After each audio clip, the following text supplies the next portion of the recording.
Welcome back to the deep dive. Before we even get started today, I need you to do a quick favor for me. Yeah, please do. I need you to hit that like button and subscribe to the feed right now. Seriously, do it now. Yeah, because what we are about to unpack today is going to challenge basically everything you think you know about the structure of modern society. And trust me, you are going to want to be here for more of these breakdowns. That's right. Today isn't just a regular review. It's basically an excavation of the modern world. Yeah. We are looking at a book that doesn't just knock on the door of polite society. Yeah, it kicks the door down. Exactly. It kicks the door down and demands to know where the furniture went. We are diving deep into Govern Harder Daddy by Conrad Riker. And let me tell you, this is not a self-help pamphlet. Riker calls it a textual broadsword. A weapon. Right, a weapon forged specifically for the modern man. It is incisive, controversial, and honestly just fascinating. It is intense, and we should be clear right up front about who this is really for. Yeah, let's set the stage. This deep dive is tailored specifically for the red-pilled manosphere, for men's rights activists, and for anyone who looks at the current cultural narrative, the media, the schools, the corporate world, and thinks something is fundamentally wrong here. So if you have that nagging feeling that the system is rigged, Riker is here to tell you that you're right, and he's brought the receipts. It really is. His core premise is wild, but it's backed by this relentless, almost mechanical logic. He argues that Western civilization is undergoing what he calls a satanic inversion. Which sounds like a very heavy theological term. It does, yeah. But he breaks it down metaphysically and historically. He argues that the father archetype, which represents logos, order, structure, and objective truth, has been metaphorically and in some cases literally murdered. And what replaced it? What he calls a gynocentric state ruled by pathos.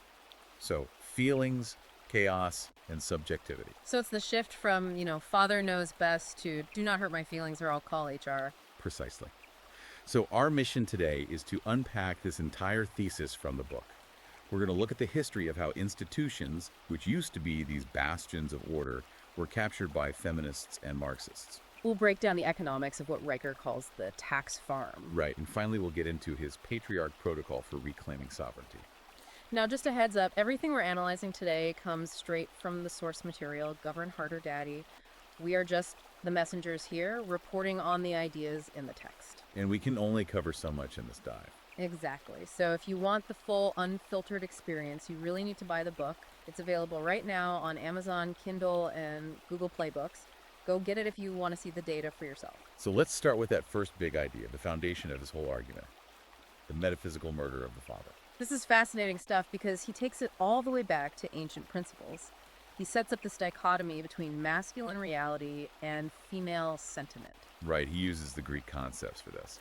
Logos is the masculine principle. What? Logic, structure, boundaries, the cold hard facts of reality. Logos doesn't care how you feel, it cares what is. And pathos. Pathos is the feminine principle. Emotion, nurturing, the subjective experience, the vibes, basically. His argument is that historically, civilization was built on logos. Because you need walls, you need laws, you need rigid structure to survive. But his point is that we've completely abandoned that structure. We have. The book argues we've shifted to a society where masculine reality, like objective truth, is considered offensive. We don't care what is true anymore. We only care about what feels good or what feels safe. He calls it a shift to subjective feelings. Yeah. And the really crazy part is how he says this manifests in the government. He has this concept that the state has essentially become a surrogate husband. The daddy state. Yeah. This is absolutely crucial to understanding his view of the last 50 years of history. Historically, women relied on a husband, a biological father, for provision and protection. That was the basic social contract. Right. The man faced the harshness of the outside world, and the woman nurtured the home. But Riker argues that the modern state has completely usurped that role. So the government stepped in and basically said, hey, I can provide better than he can. Exactly. The state provides the security, the welfare, the resources, the police protection. So Riker argues that the state effectively seduces women with the promise of guaranteed security, rendering the biological husband totally redundant. He just becomes obsolete. Obsolete as a protector, yes, but highly necessary as a resource. He becomes a tax mule. A tax mule. Wow. Yeah, he is needed to fund the surrogate husband. Yeah. Riker points out that this destroys the nuclear family because the woman no longer needs to compromise with a man. She has the ultimate backing of the government. And he gives a really vivid example of this institutional shift with the Episcopal Church. I thought this was just a brilliant case study of how an institution gets captured. Yes, the nursing home effect. It's a perfect example of the death of logos. Because they tried to be nice. Exactly. He analyzes how the church moved away from dogma, strict rules, concepts of sin, judgment, the masculine aspects of religion, and they just embraced inclusion, social justice, and feelings. They tried to be a mother instead of a father. And the result wasn't explosive growth, it was total collapse. Membership tanked.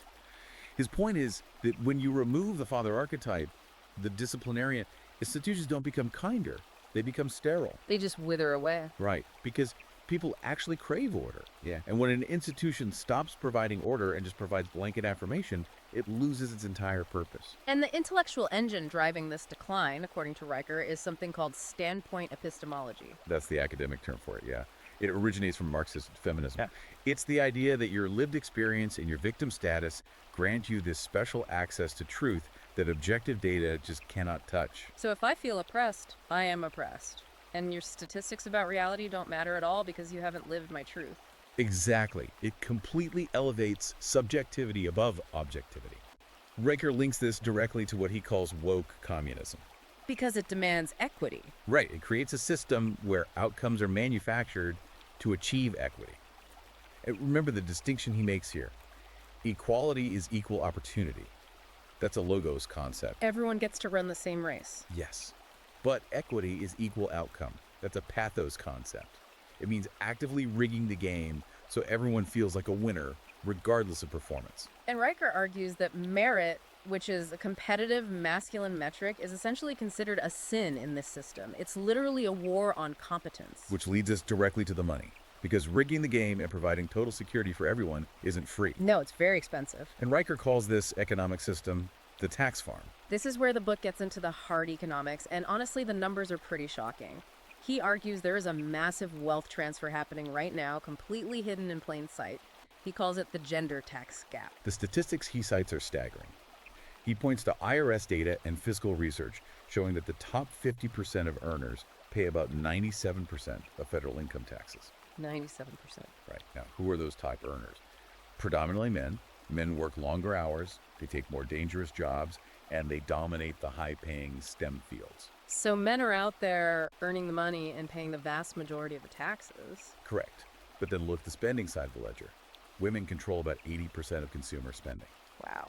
And on the government side, the vast majority of welfare, healthcare subsidies, and social programs are consumed by women and children.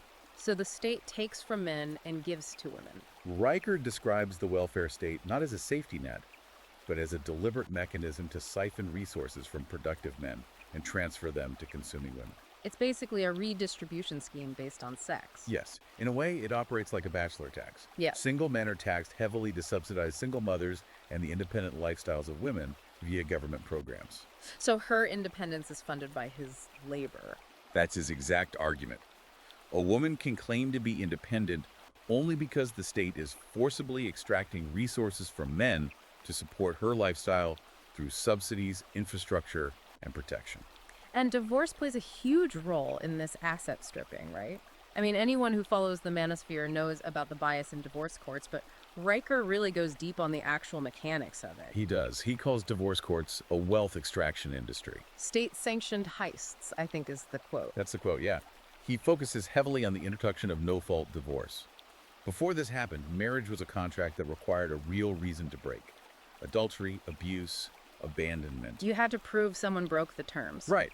But no-fault divorce changed marriage into a contract that is literally less binding than a standard gym membership. Because you can just wake up and say, I'm unhappy, I want out. Exactly. The law allows one party to unilaterally break the contract without any penalty.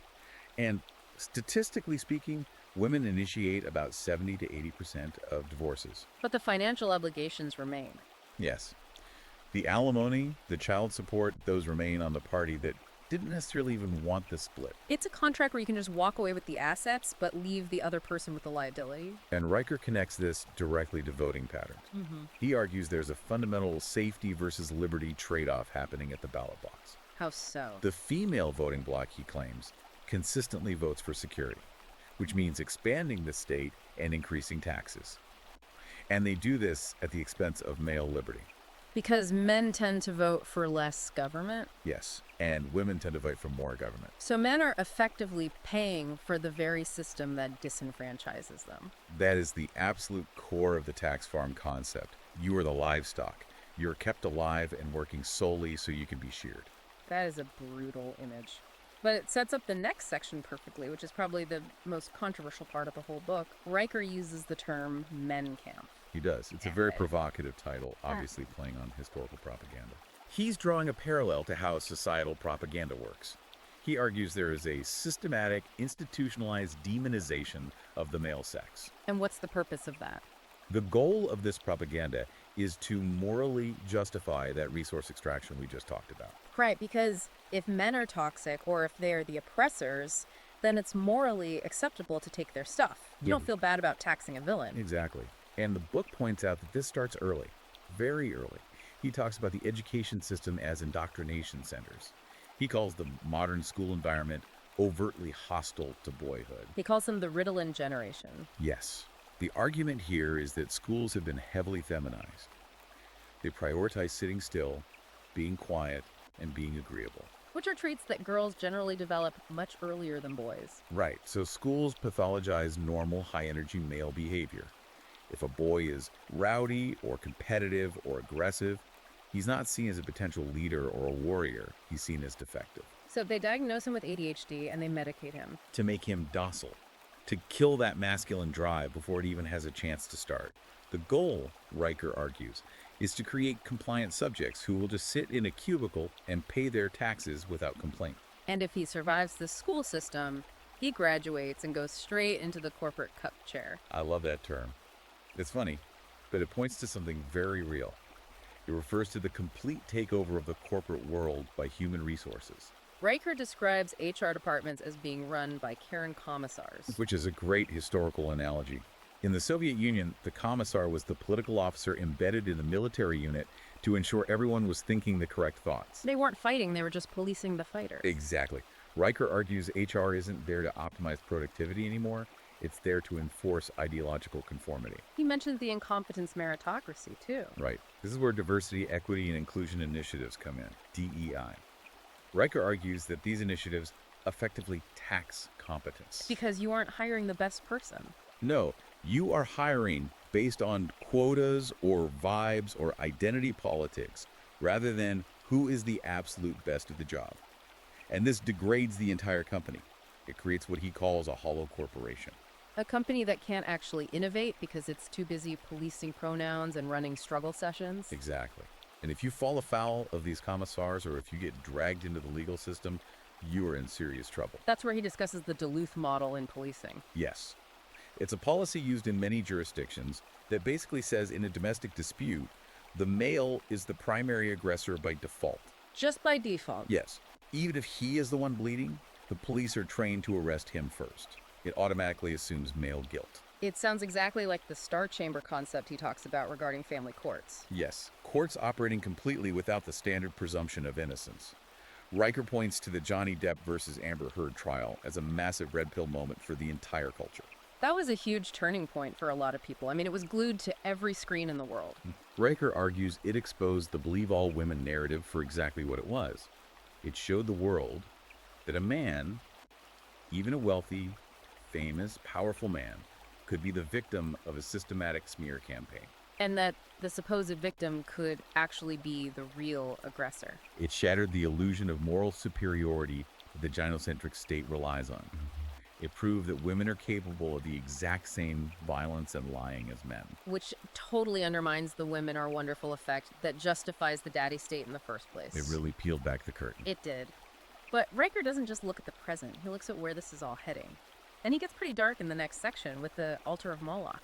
This is about the future of civilization. He links abortion directly to demographics and economics. He brings up the my wallet, my choice argument. It's a really interesting syllogism he uses. Right, his logic goes like this. If women have absolute reproductive autonomy, my body, my choice, meaning they can choose to opt out of parenthood after conception, then men should logically have financial autonomy. He calls it the paper abortion. Yes. If she can opt out of motherhood, he should be able to sign a piece of paper and opt out of the financial burden of fatherhood. But obviously the state won't allow that. Of course not, because they desperately need the tax money. But the consequence of this massive imbalance is demographic collapse. Riker argues that feminism acts as a shrink ray for civilization.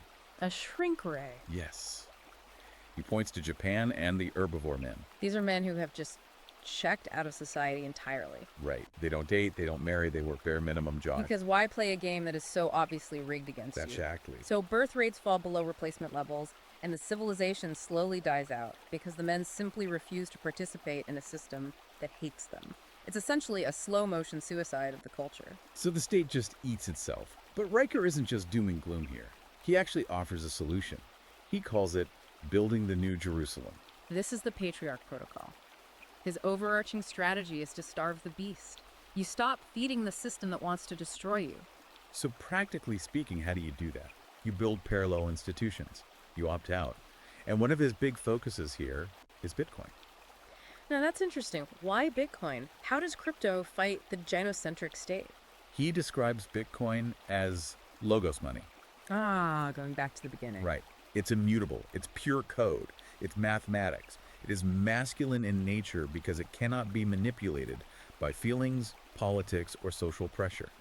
You can't just print more Bitcoin to fund a massive welfare state or a foreign war. It imposes strict discipline. Riker sees it as the ultimate financial shield against the state's inflation and theft. It allows you to hold your wealth where the daddy state can't easily seize it. That makes a lot of sense. It's money that plays by the hard rules of reality, not the subjective rules of politics. And then he drops what he calls the nuclear option, ectogenesis. Artificial wombs. Yeah. Riker sees this as the ultimate game changer on the horizon. Currently, women hold a complete biological monopoly on reproduction, which gives them immense leverage over both men and the state. They are the absolute gatekeepers of the next generation. Right. But if ectogenesis becomes viable and widespread, that monopoly is broken.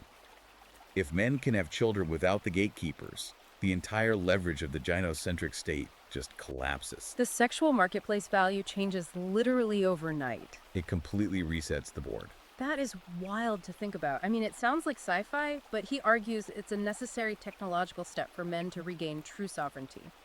But until we get artificial wombs, he suggests a mental shift for right now. The Stoic sage. Yes. He highly recommends the gray rock method. Unpack that. What is the gray rock method? It's a psychological technique usually used for dealing with narcissism or emotional shaming. You essentially become like a gray rock. Uninteresting, unresponsive, totally impenetrable. So when someone tries to bait you into an argument... When the system or a Karen at work or a partner using emotional blackmail tries to provoke you, you simply withdraw your attention. You just don't give them anything. You refuse to react emotionally. You deny them the validation they are desperately craving. Riker argues that reclaiming your sovereignty starts with controlling your own attention. If they can't make you react, they can't control you. So we've gone from the metaphysical murder of the father all the way to the Patriarch Protocol. It's literally a battle plan for the mind. It really is. Riker frames this entire book as a shield against psychological operations. He wants you to understand that the discomfort you feel in modern society isn't because you're broken. It's because the system is designed to break you. Exactly. It is designed to extract your labor and give you nothing in return. And that leads to the most provocative thought he leaves us with. The state does not love you. The state eats you. It's a chilling line, but it's the splash of cold water the listener needs. The question he poses to the reader is simple. Are you ready to stop feeding the hand that bites you? That is the question of the century. And look, think about it even further.